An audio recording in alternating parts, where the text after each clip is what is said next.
So olwaleero njagala twogere ku kafirimu kano bakayita section E, kasiri bakayita section E. Vijja yamaze dda okukateekamu eddoboozi, genda okanoonye osobole okuba ng'okalaba. Kasiri kano kakwata ku mwana muwala, actually gwe katambulirako bamuyita jjejje. Jjejje nga yafuna issues ne famire ye n'agenda abeere ne anti we.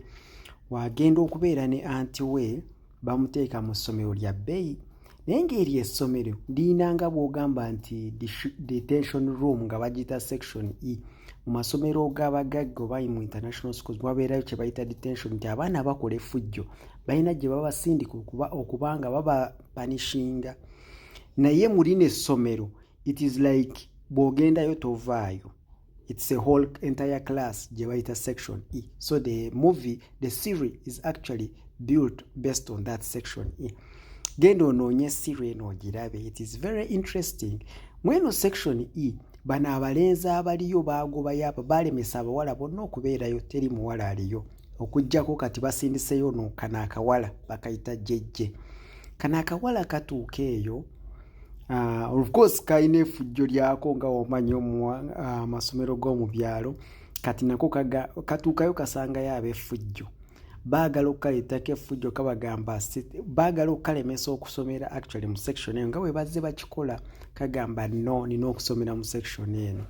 Bano abantu balenzi b'omu section eno bokka ye muwala yekka aliyo, ali very jolly, very lovable, nti yatuuka ekiseera abaali bamuteeka nga tebakyamuteeka becoming a part of them. Naye after going through all the challenges n'alemerako.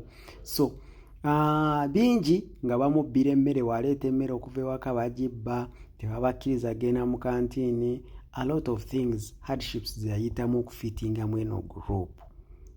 Kati eno section eno obuzibu nti mwabeerangamu abawala omu obanga babiri, nti abalenzi b'omu section eyo beesanga nga bonna baagadde omuwala oyo omu.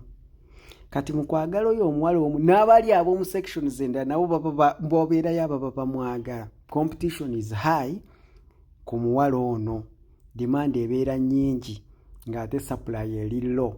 Kati eŋŋoomi weetandikirawo ne batandika bo bennyini okulwanagana olw'omuwala ono.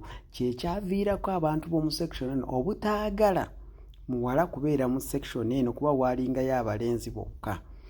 So genda onoonye kasiri kano bakayita section E, kanoonye olabe kano akawala kajjeje kayina eddalu lyonna n'effujjo lyonna. Kajja kunyumira kano ka firimu, so kalaba ne famire yo